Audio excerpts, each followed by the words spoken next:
إن الحمد لله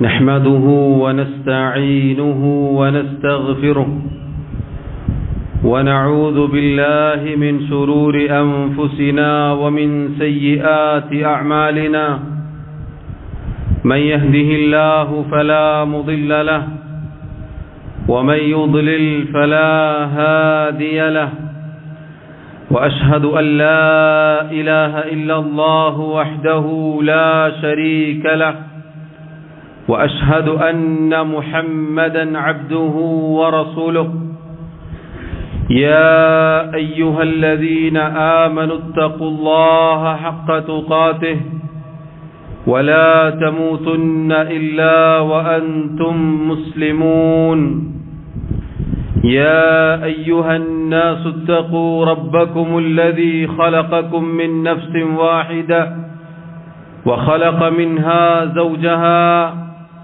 وبث منهما رجالا كثيرا ونساء واتقوا الله الذي تساءلون به والأرحام إن الله كان عليكم رقيبا يا أيها الذين آمنوا اتقوا الله وقولوا قولا سديدا يصلح لكم أعمالكم ويغفر لكم ذنوبكم ومن يطع الله ورسوله فقد فاز فوزا عظيما أما بعد فإن خير الكلام كلام الله وخير الهدي هدي محمد صلى الله عليه وسلم وشر الأمور محدثاتها وكل محدثة بدعة وكل بدعة ضلالة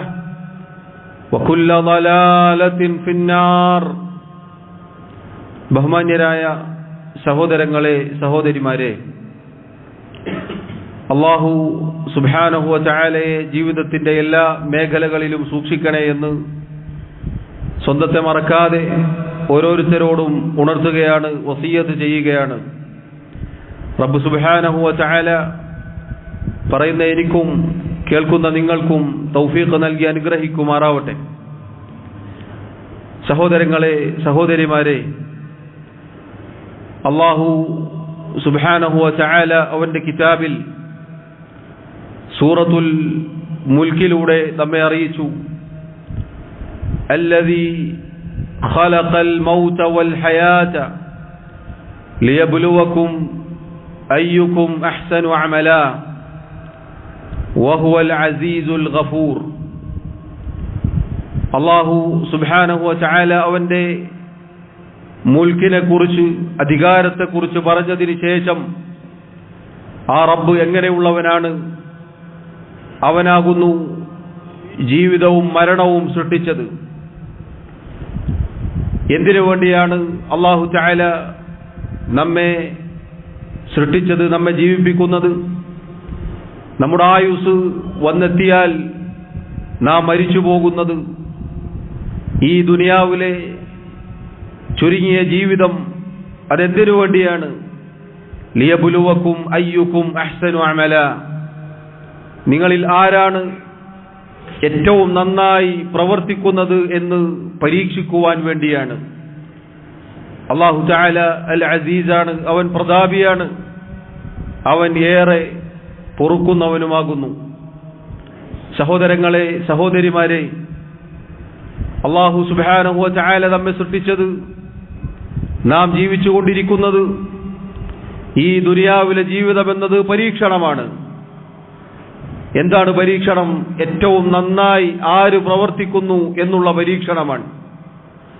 ഈ ആയത്തിന്റെ തഫ്സീറിൽ അൽ ഇമാം അൽ ഫുളൈൽ ഇബ്നു ഇയാദ് റഹിമഹുല്ലാ, മഹാനായ ഇമാം ശാഫിഈ റഹിമഹുല്ലാ അടക്കമുള്ള വലിയ പണ്ഡിതന്മാരുടെ ഉസ്താദുമാരിൽ ഒരാളാണ് അൽ ഫുളൈൽ ഇബ്നു ഇയാദ് റഹിമഹുല്ലാ. അദ്ദേഹം പറഞ്ഞു, അഹ്സനു അമല, ഏറ്റവും നന്നായി പ്രവർത്തിക്കുന്നത് എന്ന് അല്ലാഹു ഇവിടെ പറഞ്ഞല്ലോ. അതിന്റെ അർത്ഥം, അതിന്റെ ഉദ്ദേശം അഖ്ലസുഹു വഅസ്വബുഹു, നിഷ്കളങ്കമായിരിക്കണം, ഏറ്റവും ശരിയോടടുത്തതായിരിക്കണം. എന്നിട്ട് അദ്ദേഹം അത് കൂടുതൽ വിശദീകരിക്കുകയാണ്.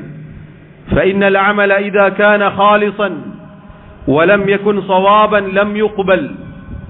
ഒരാൾ ഒരു പ്രവൃത്തി പ്രവർത്തിച്ചു, ആ പ്രവർത്തനത്തിൽ അയാൾക്ക് നിഷ്കളങ്കതയുണ്ട്, ഖാലിസായ പ്രവർത്തനമാണ്, പക്ഷേ ശരിയോടടുത്തതല്ല എങ്കിൽ ആ പ്രവർത്തനം സ്വീകരിക്കപ്പെടുകയില്ല. വഇദാ കാന സവാബൻ വലം യകുൻ ഖാലിസൻ ലം യുഖ്ബൽ. ഇനി ഒരാൾ ശരിയോടടുത്ത പ്രവർത്തനമാണ് ചെയ്തത്, പക്ഷേ ഖാലിസ് അല്ല, നിഷ്കളങ്കത നഷ്ടപ്പെട്ടു പോയിട്ടുണ്ട്, എങ്കിലും പ്രവൃത്തി സ്വീകരിക്കുകയില്ല. ഹത്താ യകൂന ഖാലിസൻ സവാബ.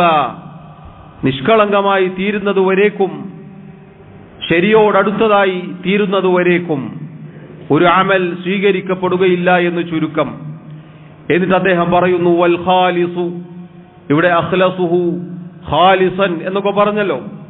എന്താണ് ആ നിഷ്കളങ്കമായത് എന്ന് പറഞ്ഞാൽ ഇദാ കാന ലില്ലാഹ്, ഒരാൾ അല്ലാഹുവിന് വേണ്ടി മാത്രം ചെയ്യുക എന്നതാണത്. കറകളഞ്ഞ നിയ്യത്തോടുകൂടി ഒരാൾ പ്രവർത്തിക്കുക എന്നതാണ് ഖാലിസ് എന്നുകൊണ്ടുള്ള ഉദ്ദേശം. അഥവാ റബ്ബിന് വേണ്ടി മാത്രമാണ്, അല്ലാഹു അല്ലാത്ത ഒരാൾക്കും വേണ്ടിയല്ല. അല്ലാഹു അല്ലാത്ത ഒരാളെ കാണിക്കുവാനോ മറ്റൊരാളുടെ പ്രീതിക്കോ ഒന്നിനും വേണ്ടിയല്ല, ഒരു പ്രശംസക്കോ പുകഴ്ത്തലിനോ ഒന്നുമല്ല, മറിച്ച് റബ്ബിന് വേണ്ടി മാത്രമാക്കി ചെയ്യുക എന്നതാണ് അഖ്ലസുഹു, അതല്ലെങ്കിൽ ഖാലിസൻ എന്ന് പറഞ്ഞാൽ അതിന്റെ അർത്ഥം. വസ്സവാബു, ശരിയോടടുത്തത് എന്ന് പറഞ്ഞല്ലോ, അതിന്റെ അർത്ഥം ഇദാ കാന അല സുന്നഹ്, സുന്നത്തിന്റെ മേലായി തീരുക, അഥവാ റസൂലുള്ളാഹി സ്വല്ലല്ലാഹു അലൈഹി വസല്ലം പഠിപ്പിച്ചതുപോലെ ആയിത്തീരുക. ഇതാണ് സഹോദരങ്ങളെ ഖാലിസൻ സ്വവാബൻ എന്ന് പറഞ്ഞാൽ. ഈ ഖാലിസും സ്വവാബുമാണ് അല്ലാഹു അഹ്സനു അമലൻ എന്നുകൊണ്ട് ഉദ്ദേശിച്ചത്. ഈ രൂപത്തിൽ നമ്മൾ പ്രവർത്തിക്കുന്ന പ്രവർത്തനങ്ങൾ മാത്രമേ അല്ലാഹു സ്വീകരിക്കുകയുള്ളൂ. ഇതിന്റെ അടിസ്ഥാനത്തിൽ പ്രവർത്തിക്കുവാൻ വേണ്ടി മാത്രമാണ് അല്ലാഹു നമ്മെ സൃഷ്ടിച്ചത്. അതാണ് ലാ ഇലാഹ ഇല്ലല്ലാഹ് മുഹമ്മദുൻ റസൂലുള്ളാഹ് എന്ന സാക്ഷ്യത്തിന്റെ അർത്ഥം. ഒരാൾ അഷ്ഹദു അല്ലാ ഇലാഹ ഇല്ലല്ലാഹ് എന്ന് പറഞ്ഞാൽ അല്ലാഹു അല്ലാതെ ആരാധനക്കർഹനായി മറ്റാരുമില്ല എന്ന് ഞാനിതാ സാക്ഷ്യം വഹിക്കുന്നു എന്ന് പറഞ്ഞാൽ പിന്നെ എല്ലാ ഇബാദത്തുകളും റബ്ബിന് മാത്രമായിരിക്കണം, വേറൊരാൾക്കും ഇബാദത്തുകൾ നൽകാൻ പാടില്ല. ആരാധനയുടെ പരിധിയിൽ വരുന്ന ഒന്നും ഒരാൾക്കും വകവെച്ചു കൊടുക്കാൻ പാടില്ല. അതാണ് ഖാലിസൻ, അതാണ് ഇഖ്ലാസോടുകൂടി ചെയ്യുക എന്ന് പറഞ്ഞാൽ. രണ്ടാമത്തേത് വഅശ്ഹദു അന്ന മുഹമ്മദർ റസൂലുള്ളാഹ് എന്നൊരാൾ സാക്ഷ്യം വഹിച്ചു കഴിഞ്ഞാൽ മുഹമ്മദ് മുസ്തഫ സല്ലല്ലാഹു അലൈഹി വസല്ലം അള്ളാഹുവിന്റെ റസൂലാണ് എന്ന് ഞാനിതാ സാക്ഷ്യം വഹിക്കുന്നു. അഥവാ ആ റസൂൽ സല്ലല്ലാഹു അലൈഹി വസല്ലം കൊണ്ടുവന്ന ദീനനുസരിച്ച് അവിടുന്ന് പഠിപ്പിച്ചതുപോലെ മാത്രമേ ഞാൻ പ്രവർത്തിക്കുകയുള്ളൂ എന്നാണ് ആ സാക്ഷ്യത്തിന്റെ അർത്ഥം. സഹോദരങ്ങളെ, ഇതാണ് നമ്മുടെ ദീനിന്റെ അടിത്തറ. നാം ഏത് പ്രവർത്തനം പ്രവർത്തിക്കുന്നുവോ, ഏത് ഇബാദത്ത് ചെയ്യുന്നുവോ, ഈ രണ്ടടിസ്ഥാനങ്ങളിൽ ഒതുങ്ങി നിൽക്കണം. അത് ഇതിൽ നിന്ന് പുറത്തു കടക്കാൻ പാടുള്ളതല്ല. അതാണ് എല്ലാ വെള്ളിയാഴ്ചകളിലും നാം പാരായണം ചെയ്ത് അവസാനിപ്പിക്കുന്ന സൂറത്തുൽ കഹ്ഫിലെ 110-ാമത്തെ ആയത്തിൽ അല്ലാഹു പറയുന്നത് ഫമൻ കാന യർജു ലിഖാഅ റബ്ബി, ആരാണോ തന്റെ റബ്ബിനെ കണ്ടുമുട്ടണം എന്ന് പ്രതീക്ഷിക്കുന്നത്, ഫൽയഅമൽ അമലൻ സാലിഹൻ വലാ യുശ്രികു ബിഇബാദത്തി റബ്ബിഹി അഹദാ, അവൻ സൽക്കർമ്മങ്ങൾ ചെയ്തുകൊള്ളട്ടെ, അവൻ തന്റെ റബ്ബിൽ യാതൊന്നിനെയും പങ്കുചേർക്കാതിരിക്കുകയും ചെയ്യട്ടെ. അഥവാ ഇഖ്ലാസോടെ ഇത്തിബാഅോടെ ഒരു പ്രവർത്തനം പ്രവർത്തിക്കുക എന്നതാണ്. സഹോദരങ്ങളെ, അല്ലാഹു സുബ്ഹാനഹു വ തആല ഈ അടിസ്ഥാനത്തിൽ നമ്മുടെ ദീൻ നമുക്ക് പൂർത്തീകരിച്ചു നൽകിയിട്ടുണ്ട്. അൽയൗമ അക്മൽതു ലക്കും ദീനക്കും വഅത്മംതു അലൈക്കും നിഅമതി വറദീതു ലക്കുമുൽ ഇസ്ലാമ ദീനാ എന്ന ആയത്ത് അല്ലാഹു തആല അവതരിപ്പിച്ചത് ഈ ദീൻ പൂർത്തീകരിച്ചുകൊണ്ടാണ്. ഇതാ ഇന്നേ ദിവസം അഥവാ ഒരു അറഫ ദിനമാണത്.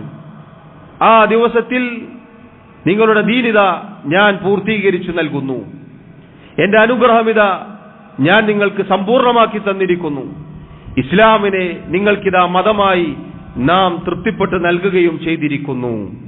അതുകൊണ്ട് സഹോദരങ്ങളെ, നമ്മുടെ പ്രവർത്തനങ്ങളിൽ ഈ പറഞ്ഞ അടിസ്ഥാനങ്ങൾ നാം ഗൗരവത്തിൽ ശ്രദ്ധിക്കേണ്ടതാണ്. ജനങ്ങൾ 4 രൂപത്തിലാണ് ഈ വിഷയം എടുത്തു നോക്കിയാൽ. ഒന്നാമത്തെ വിഭാഗം ഇഖ്ലാസോടെ ഇത്തിബാഅോടെ, അഥവാ നേരത്തെ പറഞ്ഞ ലാ ഇലാഹ ഇല്ലല്ലാഹ് മുഹമ്മദുർ റസൂലുള്ളാഹിയുടെ താൽപര്യത്തിനനുസരിച്ച് പ്രവർത്തിക്കുന്നവരാണ്. അവരാണ് ശരിയായ മാർഗത്തിൽ ഉൾപ്പെട്ട ആളുകൾ, അവരാണ് ലക്ഷ്യം പൂർത്തീകരിച്ചവർ. രണ്ടാമത്തെ വിഭാഗം ഇഖ്ലാസോടുകൂടി ചെയ്യും, പക്ഷേ ഇത്തിബാ ഉണ്ടാവുകയില്ല. ചെയ്യുന്നത് അള്ളാഹുവിന്റെ വജ്ഹ് ഉദ്ദേശിച്ചായിരിക്കും, വളരെ ആത്മാർത്ഥതയോടുകൂടിയായിരിക്കും, പക്ഷേ നബി സല്ലല്ലാഹു അലൈഹി വസല്ലം പഠിപ്പിക്കാത്തതായിരിക്കും. അങ്ങനെ ഒരു പ്രവർത്തനം ഒരാൾ പ്രവർത്തിച്ചാൽ ആ പ്രവർത്തനം അള്ളാഹു സ്വീകരിക്കുകയില്ല, അഹ്സനു അമൽ ആയിത്തീരുകയില്ല. കാരണം അള്ളാഹുവിന്റെ റസൂൽ സല്ലല്ലാഹു അലൈഹി വസല്ലം പറഞ്ഞു, മൻ അഹ്ദസ ഫീ അംരിനാ ഹാദാ മാ ലൈസ മിൻഹു ഫഹുവ റദ്ദുൻ. നമ്മുടെ ഈ കാര്യത്തിൽ അഥവാ മതത്തിൽ, ദീനിൽ ആരാണോ പുതുതായി വല്ലതും കടത്തിക്കൂട്ടിയത് അത് തള്ളപ്പെടേണ്ടതാണ്. പണ്ഡിതന്മാർ വിശദീകരിച്ചതുപോലെ അവനെയും അവൻ കൊണ്ടുവന്ന ആ പ്രവർത്തനത്തെയും തള്ളപ്പെടും.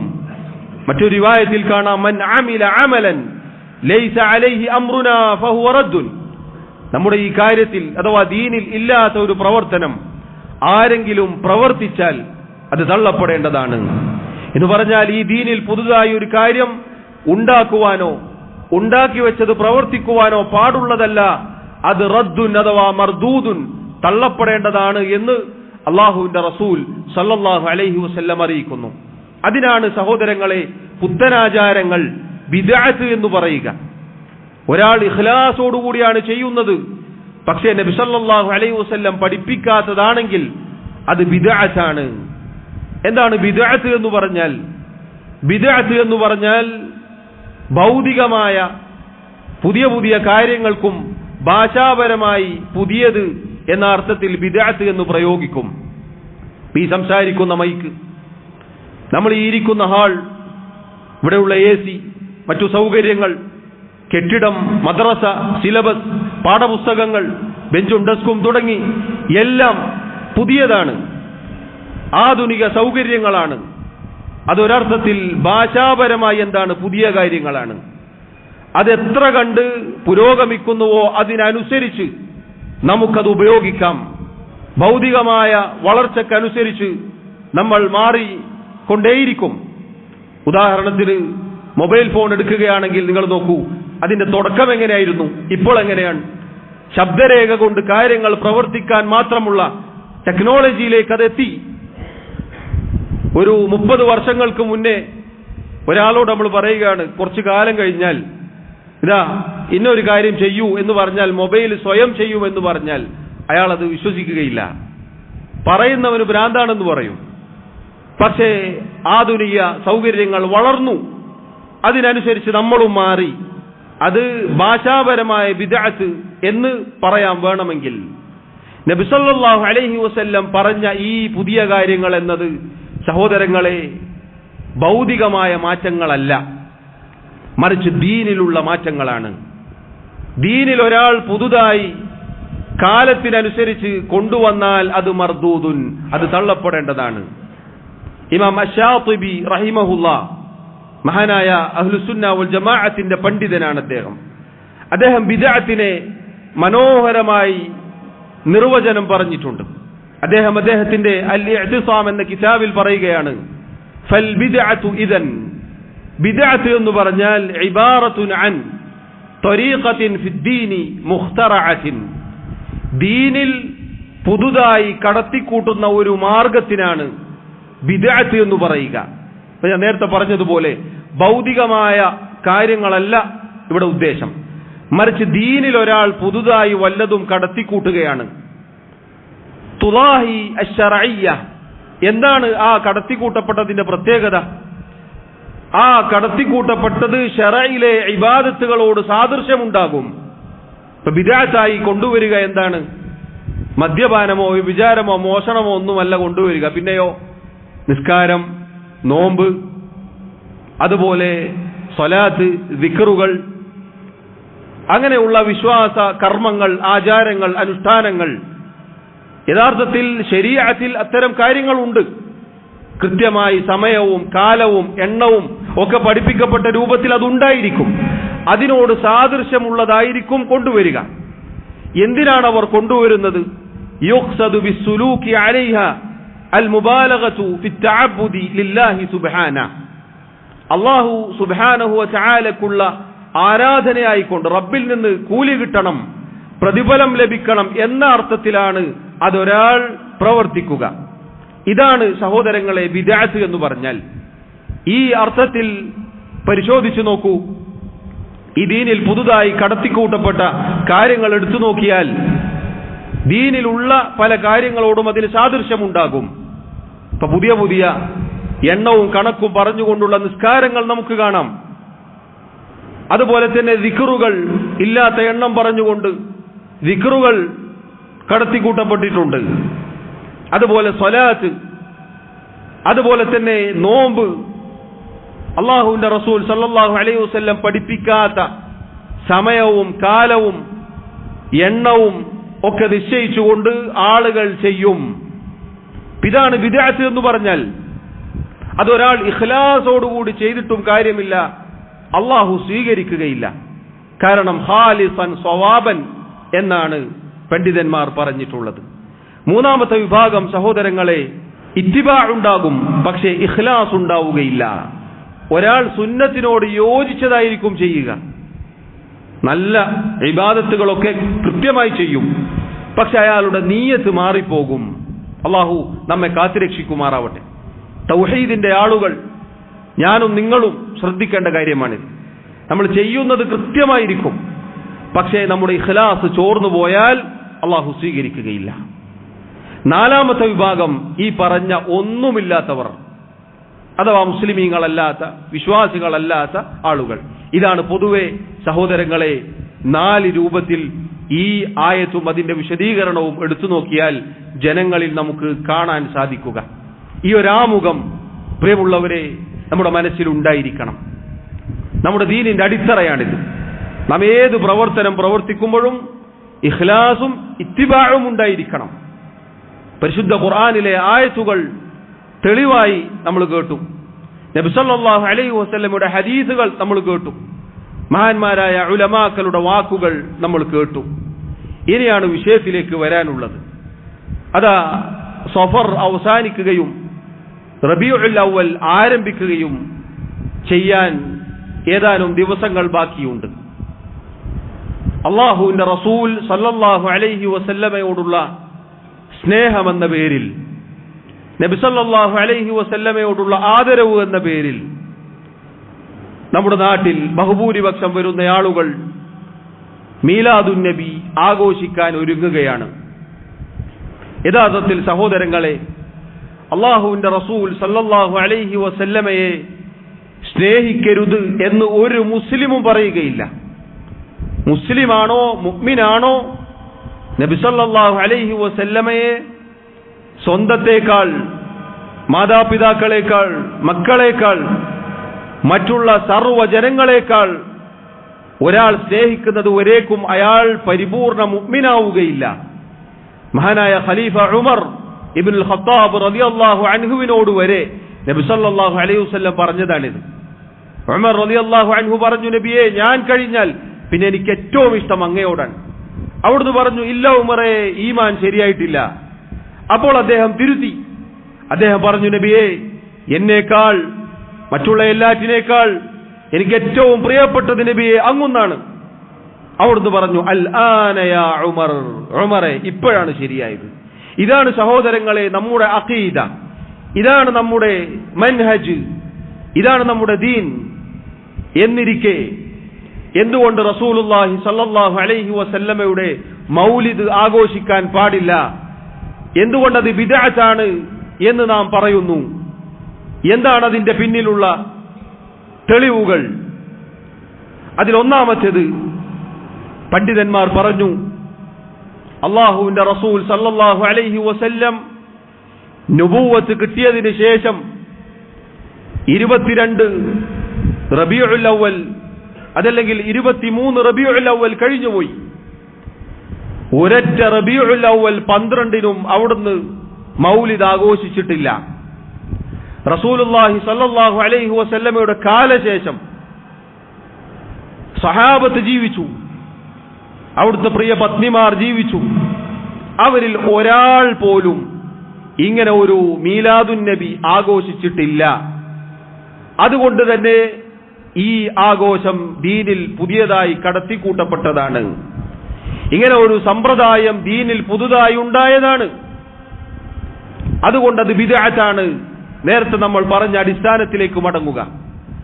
ഒരാൾ ഇഖ്ലാസോടുകൂടി അത് ചെയ്തു, പക്ഷേ നബി സല്ലല്ലാഹു അലൈഹി വസല്ലമ ചെയ്തിട്ടില്ല എങ്കിൽ അത് സ്വീകരിക്കപ്പെടുകയില്ല എന്നാണ് അൽ ഫുദൈൽ ഇബ്നു ഇയാദ് റഹിമഹുല്ലാ അദ്ദേഹം രേഖപ്പെടുത്തുന്നത്. തഫ്സീറുകളിൽ നമുക്ക് ആ വാക്കുകൾ കാണാം. അതുകൊണ്ട് സഹോദരങ്ങളെ, ഒന്നാമത്തെ കാരണം ഇതാണ്. നമ്മുടെ റസൂൽ സല്ലല്ലാഹു അലൈഹി വസല്ലമയും സഹാബത്തും ചെയ്തിട്ടില്ല എന്നതാണ് ഒന്നാമത്തെ കാരണം. അതുകൊണ്ട് ഞാൻ വിട്ടുനിൽക്കുന്നു. അതുകൊണ്ട് നമ്മൾ ഓരോരുത്തരും വിട്ടുനിൽക്കണം. നമുക്ക് പാടില്ല. കാരണം നമ്മുടെ ഇബാദത്തുകൾ അള്ളാഹു സ്വീകരിക്കാനുള്ള നിബന്ധനകളാണ് നേരത്തെ ഞാൻ സൂചിപ്പിച്ചത്. ഇത് നന്മയാണെങ്കിൽ, ഇത് സുന്നത്താണെങ്കിൽ, ഇത് അള്ളാഹുവിൽ നിന്ന് കൂലി കിട്ടുന്ന ഒരു കാര്യമാണെങ്കിൽ നമ്മുടെ റസൂൽ സല്ലല്ലാഹു അലൈഹി വസല്ലം ആദ്യം അത് ആഘോഷിച്ച് കാണിക്കും. സഹാബത്ത് ആഘോഷിക്കും, ശേഷം വന്ന മഹാന്മാർ ആഘോഷിക്കും. അതുകൊണ്ട് ഇതാണ് ഒന്നാമത്തെ കാരണം. രണ്ടാമത്തെ കാരണം സഹോദരങ്ങളെ, ഈ ഒരു ആഘോഷം മീലാദുൻ നബി, മൗലിദ് എന്ന് പറഞ്ഞ ഈ ആഘോഷം ആദ്യമായി ഇസ്ലാമിലേക്ക് കടത്തിക്കൊണ്ടുവന്നത് ഉബൈദികൾ എന്ന ഒരു വിഭാഗമാണ്. ഹിജ്റ 300 ശേഷം, അഥവാ ഈ ഉമ്മത്തിലെ നല്ലവരായ ആളുകളൊക്കെ വഫാത്തായതിനു ശേഷം ഉബൈദികൾ, ഫാത്തിമികൾ കൊണ്ടുവന്ന ഒരു കാര്യമാണിത്. ആരാണ് സഹോദരങ്ങളെ ഉബൈദികൾ, ഫാത്തിമികൾ എന്ന് പറഞ്ഞാൽ? അവർ തനിച്ച ഷിയാക്കളാണ്. ഷിയാക്കളെ കുറിച്ച് കൂടുതൽ വിശദീകരിക്കേണ്ടതില്ല. അവരാണ് ഈ ആചാരം ആദ്യമായി കൊണ്ടുവന്നത്. നബി സല്ലല്ലാഹു അലൈഹി വസല്ലമയുടെ മൗലിദ് മാത്രമല്ല, അവർക്ക് ഫാത്തിമ മൗലിദ് ഉണ്ടായിരുന്നു, അലി റളിയല്ലാഹു അൻഹുവിന്റെ പേരിലുണ്ട്. അതുപോലെ പലരുടെയും പേരിൽ അവർക്ക് മൗലിദുണ്ട്, ജന്മദിനാഘോഷങ്ങൾ ഉണ്ടായിരുന്നു. അപ്പോൾ അവരാണ് ഇതിന്റെ നേതാക്കന്മാർ. ചോദിക്കട്ടെ, ഷിയാക്കളാണോ പ്രിയമുള്ളവരെ അഹ്ലുസുന്ന വൽ ജമാഅ എന്ന് പറഞ്ഞാൽ? അതുകൊണ്ട് രണ്ടാമത്തെ കാരണം അതാണ്. മൗലിദ് ആഘോഷിക്കാത്തതിന്റെ രണ്ടാമത്തെ കാരണമാണത്. മൂന്നാമത്തെ കാരണം സഹോദരങ്ങളെ, അള്ളാഹുവിന്റെ റസൂൽ സല്ലല്ലാഹു അലൈഹി വസല്ലമയുടെ വിശദമായ ചരിത്രം വിശദീകരിക്കപ്പെട്ട അഹ്ലുസുന്ന വൽ ജമാഅത്തിന്റെ ഉലമാക്കളുടെ ചരിത്ര കിതാബുകൾ നമുക്ക് ലഭ്യമാണ്. അല്ലാമ ഇബ്നു കസീർ റഹിമഹുല്ലാ ശാഫിഈ മദ്ഹബിലെ പണ്ഡിതനാണ്. അദ്ദേഹം തഫ്സീർ രചിച്ച മഹാനായ പണ്ഡിതനാണ്. അദ്ദേഹത്തിന് അൽ ഫുസൂൽ ഫീ സീറത്തിർ റസൂൽ എന്ന പേരിൽ ഒരു കിതാബുണ്ട്. നബി സല്ലല്ലാഹു അലൈഹി വസല്ലമയുടെ വ്യക്തമായ ചരിത്രം രേഖപ്പെടുത്തപ്പെട്ട കിതാബാണത്. അതിൽ അദ്ദേഹം നബി സല്ലല്ലാഹു അലൈഹി വസല്ലമയുടെ മൗലിദ് അഥവാ ജനനം വിശദീകരിക്കുന്ന അധ്യായത്തിൽ അവിടുന്ന് ജനിച്ച തീയതിയെക്കുറിച്ച് ഒരുപാട് അഭിപ്രായങ്ങൾ പറഞ്ഞിട്ടുണ്ട്. എന്ന് പറഞ്ഞാൽ റബീഉൽ അവ്വൽ 2 ആണെന്ന അഭിപ്രായമുണ്ട്, 8 ആണെന്ന അഭിപ്രായമുണ്ട്, 10 ആണെന്ന അഭിപ്രായമുണ്ട്, 12 ആണെന്ന അഭിപ്രായമുണ്ട്, റജബിലാണെന്ന അഭിപ്രായമുണ്ട്.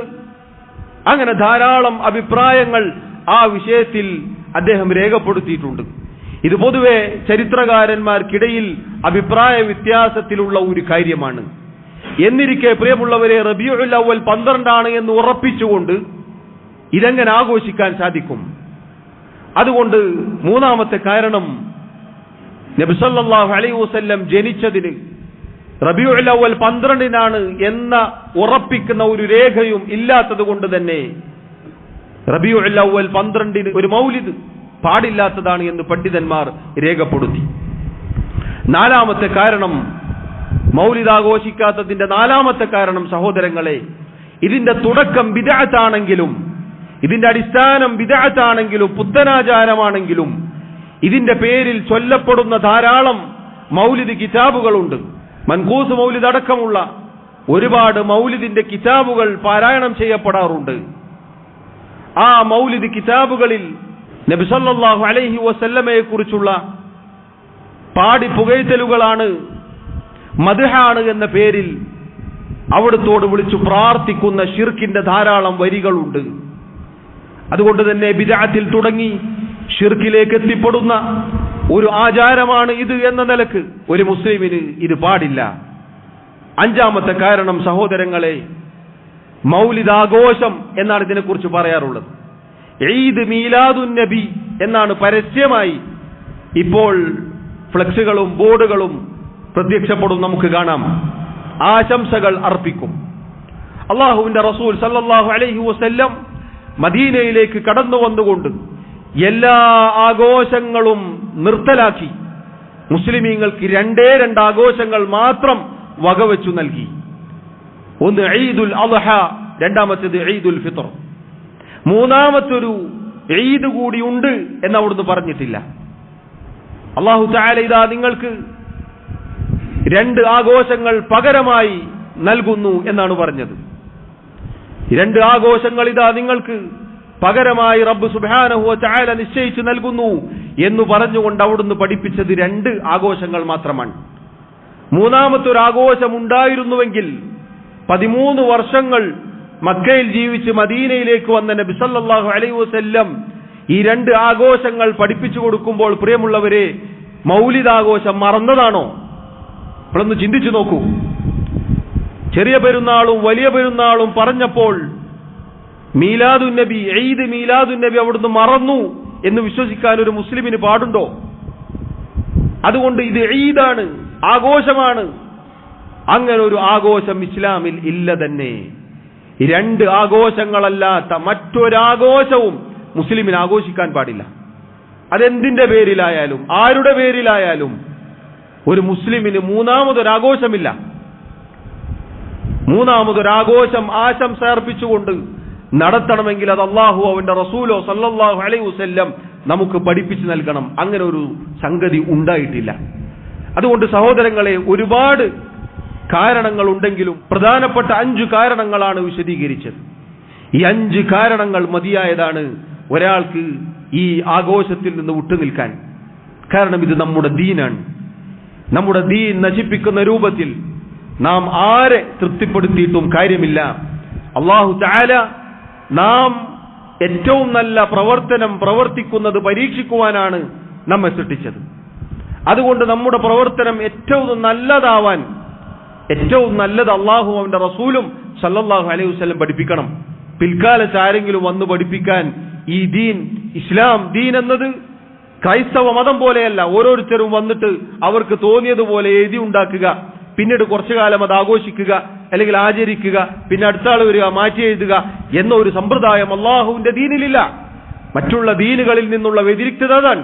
അൽയൗമ അക്മൽതു ലക്കും ദീനക്കും. അല്ലാഹു തആല ഇന്ന ദിവസം നമ്മുടെ ദീൻ പൂർത്തീകരിച്ചിട്ടുണ്ട് എന്ന് റബ്ബ് അറിയിച്ചു. അല്ലാഹു പൂർത്തീകരിച്ച മതമാണിത്. ഇതിൽ പുതുതായി കടത്തിക്കൂട്ടാൻ പാടുള്ളതല്ല. അതുകൊണ്ട് സഹോദരങ്ങളെ, ഇഖ്ലാസോടെ ഇത്തിബാഅോടെ നബി സല്ലല്ലാഹു അലൈഹി വസല്ലം പഠിപ്പിച്ചതുപോലെ പ്രവർത്തിക്കാനാണ് നമ്മുടെ എല്ലാ പ്രവർത്തനങ്ങളിലും നാം ശ്രദ്ധിക്കേണ്ടത്. ശിർക്കിൽ നിന്നും ബിദ്അത്തിൽ നിന്നും നമ്മൾ മാറി നിൽക്കേണ്ടതാണ് എന്നുകൂടി ഓർമ്മപ്പെടുത്തുകയാണ്. അല്ലാഹു റബ്ബുൽ ആലമീൻ മരണം വരെ എനിക്കും നിങ്ങൾക്കും തൗഫീഖ് നൽകി അനുഗ്രഹിക്കുമാറാവട്ടെ. അഖൂലു മാ തസ്മഊൻ വഅസ്തഗ്ഫിറുല്ലാഹ ലി വലക്കും വലിസായിരിൽ മുസ്ലിമീന മിൻ കുല്ലി ദംബിൻ ഫസ്തഗ്ഫിറൂഹു ഇന്നഹു ഹുവൽ ഗഫൂറുർ റഹീം. അൽഹംദുലില്ലാഹി വഹ്ദഹു വസ്സലാത്തു വസ്സലാമു അലാ മൻ ലാ നബിയ്യ ബഅദഹു വഅലാ ആലിഹി വഅസ്ഹാബിഹി അജ്മഈൻ. അല്ലാഹു സുബ്ഹാനഹു വ തആലയെ സൂക്ഷിക്കണേ എന്ന് ഒരിക്കൽ കൂടി ഓർമ്മപ്പെടുത്തുകയാണ്. സഹോദരങ്ങളെ, അൽ ഇമാം അഹ്മദ് ബിൻ ഹംബൽ അശ്ശൈബാനി റഹിമഹുല്ലാ 4 മദ്ഹബുകളുടെ ഇമാമിങ്ങളിൽ ഒരാളാണ് അദ്ദേഹം. അദ്ദേഹം പറഞ്ഞ മനോഹരമായ വാക്ക് നമുക്കിപ്രകാരം കാണാം: ഉസൂലു സുന്നതി ഇൻദനാ. സുന്നത്തിന്റെ അടിസ്ഥാനങ്ങൾ എന്നാൽ നമ്മുടെ അടുക്കൽ. അസ്സുന്ന എന്ന് പറഞ്ഞാൽ ഈ ദീൻ എന്നാണ് അർത്ഥം. നമ്മുടെ ദീനിന്റെ അടിസ്ഥാനങ്ങൾ എന്ന് പറഞ്ഞാൽ നമ്മുടെ അടുക്കൽ, അഥവാ ഇമാമുസ്സുന്ന എന്നാണ് അദ്ദേഹത്തെ അറിയപ്പെടുന്നത്. അഹ്ലുസുന്ന വൽ ജമാഅത്തിന്റെ അടുക്കൽ എന്നാണ് അദ്ദേഹം ഉദ്ദേശിച്ചത്. അദ്ദേഹം പറയുകയാണ് അത്തമസ്സുകു ബിമാ കാന അലൈഹി അസ്ഹാബു റസൂലില്ലാഹി സ്വല്ലല്ലാഹു അലൈഹി വസല്ലം വൽ ഇഖ്തിദാഉ ബിഹിം വതർകുൽ ബിദ്അ വകുല്ലു ബിദ്അത്തിൻ ഫഹിയ ളലാല. സുന്നത്തിന്റെ അടിസ്ഥാനങ്ങൾ എന്നാൽ നമ്മുടെ അടുക്കൽ അല്ലാഹുവിന്റെ റസൂൽ സല്ലല്ലാഹു അലൈഹി വസല്ലമയുടെ സഹാബത്ത് ഏതൊരു മാർഗത്തിലായിരുന്നോ ആ മാർഗം മുറുകെ പിടിക്കലാണ്. തമസ്സുക് എന്ന് പറഞ്ഞാൽ മുറുക്കി പിടിക്കലാണ്, മുറുകെ പിടിക്കുക. വൽ ഇഖ്തിദാഉ ബിഹിം, ആ മുറുകെ പിടിച്ച കാര്യങ്ങൾ പിൻപറ്റിക്കൊണ്ട് പ്രവർത്തിക്കലുമാണ്. വതർകുൽ ബിദ്അ, അതിനുശേഷം വരുന്ന പുതുതായി ഉണ്ടാക്കപ്പെടുന്ന കാര്യങ്ങൾ ഉപേക്ഷിക്കലുമാണ്.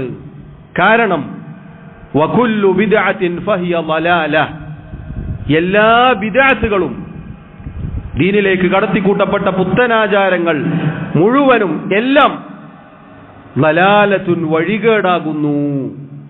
സഹോദരങ്ങളെ, ഈ ഒരൊറ്റ വാക്കുമതി മൗലിദാഘോഷത്തിനു വേണ്ടി പതാകയേന്താൻ കൈകൾ ഉയർത്തുന്ന അഹ്ലുസുന്ന വൽ ജമാഅത്തിന്റെ ആളുകളാണ് ഞങ്ങൾ എന്ന് പറയുന്നവർക്ക് ആ ബിദ്അത്തായ പ്രവർത്തനം അവസാനിപ്പിക്കാൻ.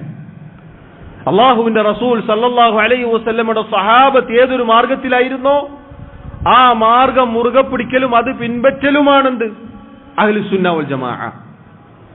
ഹിജ്റ 300 വരെ സ്വഹാബത്ത് പോട്ടെ, അതിനുശേഷം വന്നവർക്ക് വരെ പരിചയമില്ലാത്ത ഈദ് മീലാദുൻ നബി എങ്ങനെ സുന്നത്ത് ജമാഅത്താകും? പ്രിയമുള്ളവരെ, ചിന്തിച്ചു നോക്കൂ. അല്ലാഹുവിന്റെ റസൂൽ സല്ലല്ലാഹു അലൈഹി വസല്ലമയുടെ സഹാബത്തിന് പരിചയമില്ലാത്ത ഒരു കാര്യം സുന്നത്ത് ജമാഅത്തോ? നിങ്ങളൊന്ന് ചിന്തിച്ചു നോക്കൂ. വൈരാഗ്യങ്ങൾ മാറ്റിവെച്ച് നിങ്ങളൊന്ന് ചിന്തിച്ചു നോക്കൂ, ആത്മാർത്ഥതയോടുകൂടി ചിന്തിച്ചു നോക്കൂ. ഇത് പറഞ്ഞതാരാണ്? അൽ ഇമാം അഹ്മദ് ഇബ്നു ഹംബൽ റഹിമഹുല്ലാഹ്. ഉലമാക്കളുടെ വാക്കുകൾ മുഖവിലക്കെടുക്കാൻ സാധിക്കുന്നവരാണോ എങ്കിൽ ഇതാ തെളിവ്. എന്നിട്ട് അദ്ദേഹം പറഞ്ഞ വാക്ക് നോക്കൂ നിങ്ങൾ, വതർകുൽ ബിദ്അ, ബിദ്അത്തുകൾ ഉപേക്ഷിക്കലുമാണ്. സഹാബത്തിന്റെ മാർഗം മുറുകെ പിടിച്ചുകൊണ്ട് അത് പിൻപറ്റിക്കൊണ്ട് പുതുതായി വരുന്ന കാര്യങ്ങൾ ഉപേക്ഷിക്കണം. അതാണ് സുന്നത്തിന്റെ അടിസ്ഥാനങ്ങൾ, അതാണ് ഈ ദീൻ. ഈ ദീനിന്റെ അടിത്തറ അതാണ്. എന്നിട്ട് അദ്ദേഹം പറഞ്ഞു, കാരണം വകുല്ലു ബിദ്അത്തിൻ ളലാല, പിൽക്കാലത്ത് ആരൊക്കെ എന്തൊക്കെ കൊണ്ടുവന്നിട്ടുണ്ടോ, അത് വിശ്വാസമാവട്ടെ, കർമ്മമാവട്ടെ, ആചാരമാവട്ടെ, അനുഷ്ഠാനമാവട്ടെ, എന്താവട്ടെ, ഈ ദീനിൽ പുതുതായി ആരെങ്കിലും വല്ലതും കടത്തിക്കൂട്ടിയിട്ടുണ്ടെങ്കിൽ അത് ളലാലത്തുൻ, വഴികേടാകുന്നു. ളലാലത്ത് നരകത്തിലേക്ക് പോവാനുള്ളതാണ്. കുല്ലു ബിദ്അത്തിൻ ളലാല എന്നത് ഇവിടെയുള്ള പുത്തൻവാദികളുടെ വാക്കാണ് എന്നാണ് പല ആളുകളും പറയാറുള്ളത്. യഥാർത്ഥത്തിൽ പ്രിയമുള്ളവരെ, അല്ലാഹുവിന്റെ റസൂൽ സല്ലല്ലാഹു അലൈഹി വസല്ലമയുടെ വാക്ക് കടമെടുത്തുകൊണ്ടാണ് അദ്ദേഹം ഇത് പറഞ്ഞത്. നമ്മുടെ റസൂൽ സല്ലല്ലാഹു അലൈഹി വസല്ലം പറഞ്ഞതാണിത്. അതേ വാചകം ഇമാമിങ്ങൾ പറയുന്നു. എന്നാലും പറയും ഇവരാണ് പുത്തൻവാദികൾ. പഴയതിലേക്ക്, സഹാബത്തിന്റെ മാർഗത്തിലേക്ക് മടങ്ങണം, ഇമാം അഹ്മദ് ഇബ്നു ഹംബൽ റഹിമഹുല്ലാഹ് അദ്ദേഹം പറഞ്ഞതിലേക്ക് പോകണം എന്ന് പറഞ്ഞാൽ പറയും ആ പറയുന്നവരാണ് പുത്തൻവാദികൾ. നിങ്ങൾ ചിന്തിച്ചു നോക്കൂ, എന്തൊരു വൈരുദ്ധ്യമാണിത്. സുന്നത്ത് ജമാഅത്താണോ സഹാബത്തിന്റെ മാർഗം മുറുകെ പിടിക്കുക എന്നതാണ്, ആ മാർഗം അനുസരിച്ച് പ്രവർത്തിക്കുക എന്നതാണ്. ഉബൈദികൾ, ഫാത്തിമികൾ കൊണ്ടുവന്ന, ഷിയാക്കൾ കൊണ്ടുവന്ന, പിൽക്കാലത്ത് ആരോ ഈ ദീനിൽ കടത്തിക്കൂട്ടി ആചരിച്ചു വന്ന കാര്യങ്ങൾ ഒഴിവാക്കുക എന്നതാണ് നമ്മുടെ ദീനിന്റെ അടിസ്ഥാനം. അതുകൊണ്ട് സഹോദരങ്ങളെ, ഞാൻ ആദ്യം ഓതി വെച്ച ആയത്ത് ഒരിക്കൽ കൂടി നമ്മൾ ശ്രദ്ധിക്കുക. അല്ലദീ ഖലഖൽ മൗത വൽ ഹയാത ലിയബ്ലുവകും അയ്യുകും അഹ്സനു അമല. അല്ലാഹു റബ്ബുൽ ആലമീൻ അവൻ ജീവിതവും മരണവും സൃഷ്ടിച്ചവനാണ്. നിങ്ങളിൽ ആരാണ് ഏറ്റവും നന്നായി പ്രവർത്തിക്കുന്നത് എന്ന് പരീക്ഷിച്ചറിയാൻ. ഏറ്റവും നല്ലത് എന്ന് പറഞ്ഞാൽ അള്ളാഹുവിന് വേണ്ടി മാത്രമായിരിക്കണം. നമ്മുടെ റസൂൽ സല്ലല്ലാഹു അലൈഹി വസല്ലം പഠിപ്പിച്ചതുപോലെയുമായിരിക്കണം. എങ്കിൽ മാത്രമേ അള്ളാഹു നമ്മിൽ നിന്നും ഖബൂൽ ചെയ്യുകയുള്ളൂ. എത്ര പണിപ്പെട്ട് എത്ര ഉയരത്തിൽ കയറി ബാനർ കെട്ടിയതുകൊണ്ടും നടുറോഡിലൂടെ ഘോഷയാത്ര നടത്തിയതുകൊണ്ടും ഒരുപാട് വെയിൽ കൊണ്ടതുകൊണ്ടും മഴ കൊണ്ടതുകൊണ്ടും ഒരുപാട് പണം ചെലവഴിച്ചതുകൊണ്ടും അഹ്ലുസുന്ന വൽ ജമാഅത്തിന്റെ മാർഗത്തിൽ ആവുകയില്ല ഈ രണ്ട് നിബന്ധനകൾ യോജിച്ചാലല്ലാതെ. അല്ലാഹു റബ്ബുൽ ആലമീൻ മരണം വരെ യഥാർത്ഥ പാതയിൽ നമ്മെ ഉറപ്പിച്ചു നിർത്തുമാറാവട്ടെ. അല്ലാഹു റബ്ബുൽ ആലമീൻ മുസ്ലിമായി മുഅ്മിനായി ജീവിച്ചു മരിക്കാൻ നമ്മെ സഹായിക്കുമാറാവട്ടെ. നമ്മിലെ രോഗികൾക്ക് അല്ലാഹു തആല ശിഫാ നൽകുമാറാവട്ടെ. രോഗം കൊണ്ട് പ്രയാസപ്പെടുന്ന ഒരുപാട് ആളുകളുണ്ട്. അല്ലാഹു അവർക്ക് ശിഫാ, സമാധാനം, ആശ്വാസം പ്രദാനം ചെയ്യുമാറാവട്ടെ. നമ്മുടെ തെറ്റുകുറ്റങ്ങൾ, ന്യൂനതകൾ, കുറവുകൾ അല്ലാഹു വിട്ടുപുറത്ത് മാപ്പാക്കി നൽകുമാറാവട്ടെ. അല്ലാഹു റബ്ബുൽ ആലമീൻ അവന്റെ ജന്നാത്തുൽ ഫിർദൗസിൽ നമ്മെ ഒരുമിച്ച് ചേർക്കുമാറാവട്ടെ. ഇസ്ലാമിലായിക്കൊണ്ട് സുന്നത്തിലായിക്കൊണ്ട് ജീവിച്ചു മരിക്കാൻ അല്ലാഹു നമ്മെ അനുഗ്രഹിക്കുമാറാവട്ടെ. اللهم اغفر لنا وارحمنا. اللهم أعز الإسلام والمسلمين وأذل الشرك والمشركين. اللهم اغفر للمؤمنين والمؤمنات والمسلمين والمسلمات الأحياء منهم والأموات. اللهم إنا نسألك الهدى والتقى والعفاف والغنى. اللهم توفنا مسلمين وألحقنا بالصالحين. اللهم يا مقلب القلوب ثبت قلوبنا على دينك، ويا مصرف القلوب صرف قلوبنا على طاعتك. ربنا آتنا في الدنيا حسنة وفي الآخرة حسنة وقنا عذاب النار. وصلى الله وسلم وبارك على نبينا محمد وعلى آله وأصحابه أجمعين والحمد لله رب العالمين.